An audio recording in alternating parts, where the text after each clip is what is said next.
drawing a blank. Let me know in the comments what books you are most excited. Okay, let's try that again.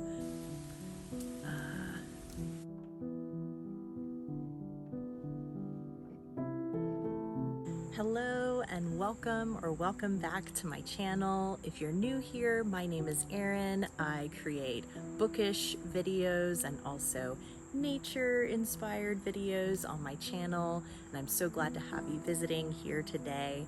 In this video, I'm going to be sharing my TBR for the month of September, and I'm also going to be going back just a little bit to last month with my reading calendar for August as well as September. So without further ado, let's just dive right into the video. If you are seeing a little bit of like a haze or like a smoke coming across the screen occasionally, I do have a little incense stick burning with citronella just off screen because it is quite humid today and there are lots of mosquitoes in the forest around our house.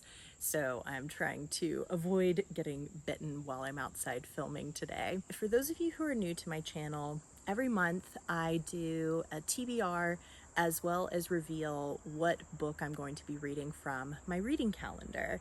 Now, if you've been watching my reading calendar series, you will be very familiar with my ice cream cones, as I have dubbed them. And August was a bit of a chaotic month for me, so I didn't actually get around to filming my August TBR and reading calendar video, nor did I read the reading calendar book in August. So I'm going to be doing sort of a combo of August and September for this video. And so we'll go ahead and start with the book that I was meant to read in August. And that book is Strangers on a Train by Patricia Highsmith. I did borrow this book from the library, so I do get some points for being prepared, but didn't actually get around to reading this book in the month of August. But I have read one other book by Patricia Highsmith, and that was last year, and I'm completely blanking on the title of that book. Oh my goodness, I'm gonna have to cheat and look at other books by Patricia Highsmith because I am completely drawing a blank on, oh my gosh, of course, The Price of Salt. And that book was originally published under a pen name, Claire Morgan, but it was written by Patricia Highsmith. And you may be more familiar with the film adaptation of The Price of Salt, which is Carol. So this will be my second Patricia Highsmith novel, Strangers on a Train. I really don't know anything about it, so I'm just going to read a little bit of the blurb on the back. The world of Patricia Highsmith has always been filled with ordinary people, all of whom are capable of very ordinary crimes. This theme was present from the beginning when her debut novel, Strangers on a Train, galvanized the reading public. Here we encounter Guy Haynes and Charles Anthony Bruno, passengers on the same train. But while Guy is a successful architect in the midst of a divorce, Bruno turns out to be a sadistic psychopath who manipulates Guy into swapping murders with him. Wow. Quote, "Some people are better off dead," Bruno remarks. Quote, "like your wife and my father, for instance." As Bruno carries out his twisted plan, Guy is trapped in Highsmith's perilous world where, under the right circumstances, anybody is capable of murder. Wow, not at all what I expected for this book, but I'm actually kind of excited that I'm going to be reading this book in September because I feel like September for me is the month where I start to gravitate towards like spooky reads, and this very much feels like a thriller. Very much looking forward to reading this and reading more Patricia Highsmith. She is such a great writer. I absolutely loved reading The Price of Salt, and I'm really looking forward to reading Strangers on a Train. Jumping back to the reading calendar for September, The book that I will be reading is Private Rights by Julia Armfield. For those of you who have watched some of my previous videos, I did read Our Wives Under the Sea by Julia Armfield last year, and it was actually one of my favorite books of 2023. So I'm very excited to read a new book of hers, and I haven't yet been able to get a copy of the book, so I'm just going to pull up a plot synopsis on Goodreads from the best-selling author of Our Wives Under the Sea, a haunting novel of three sisters navigating queer love and faith at the end of the world. There's no way to bury a body in earth which is flooded.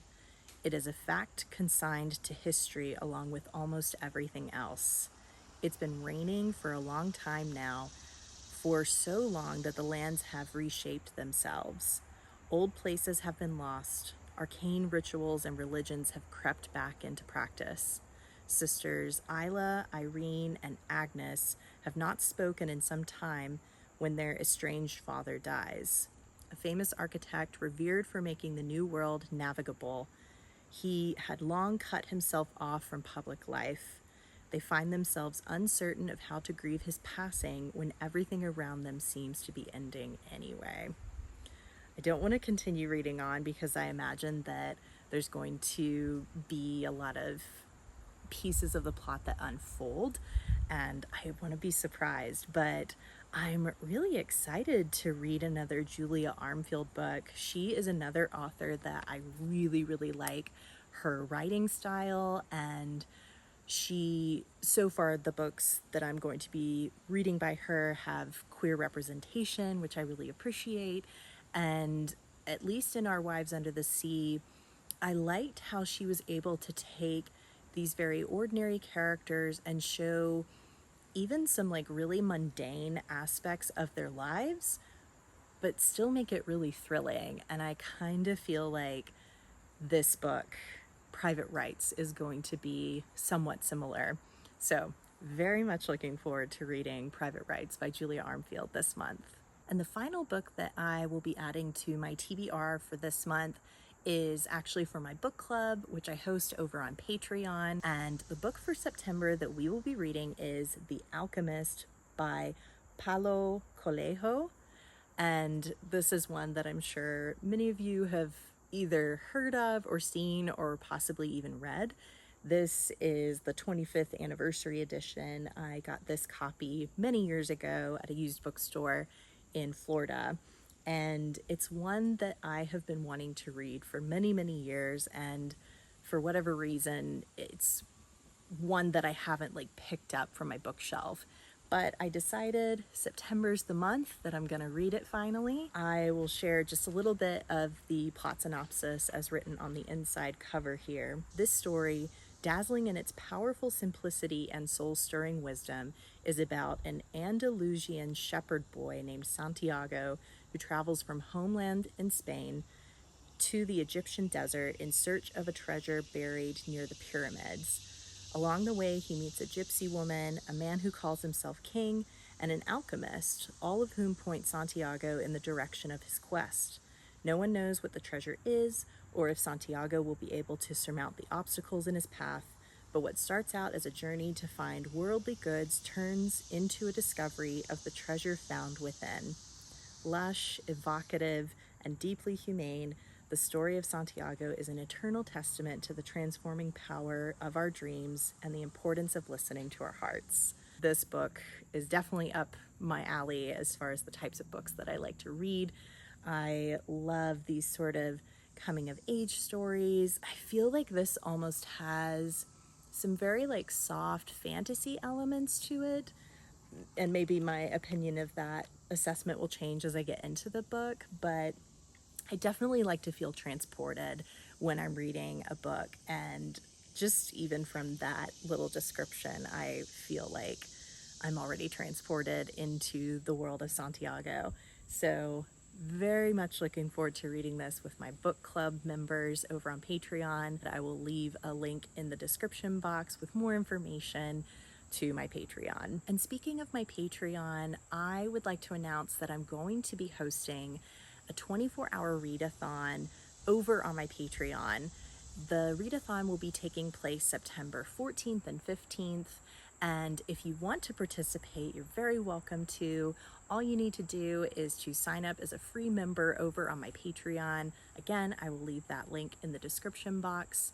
If you are a member of my Patreon, whether free or paid, I will be doing live updates and posts during the readathon that you're able to see exclusively on Patreon.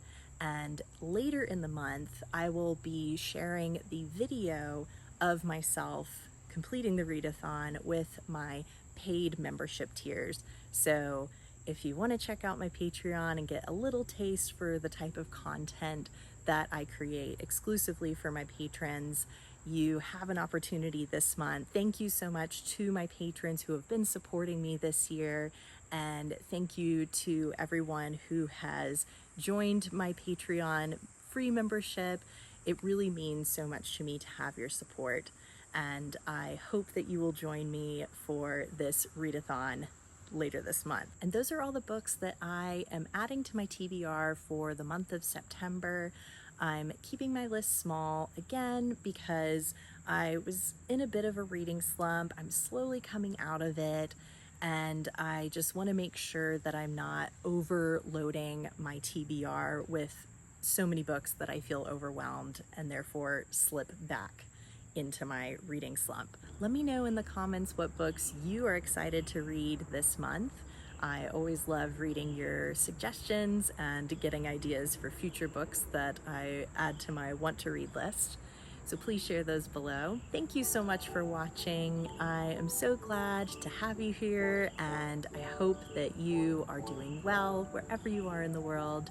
And until next time, I hope you have a lovely and cozy book to curl up with.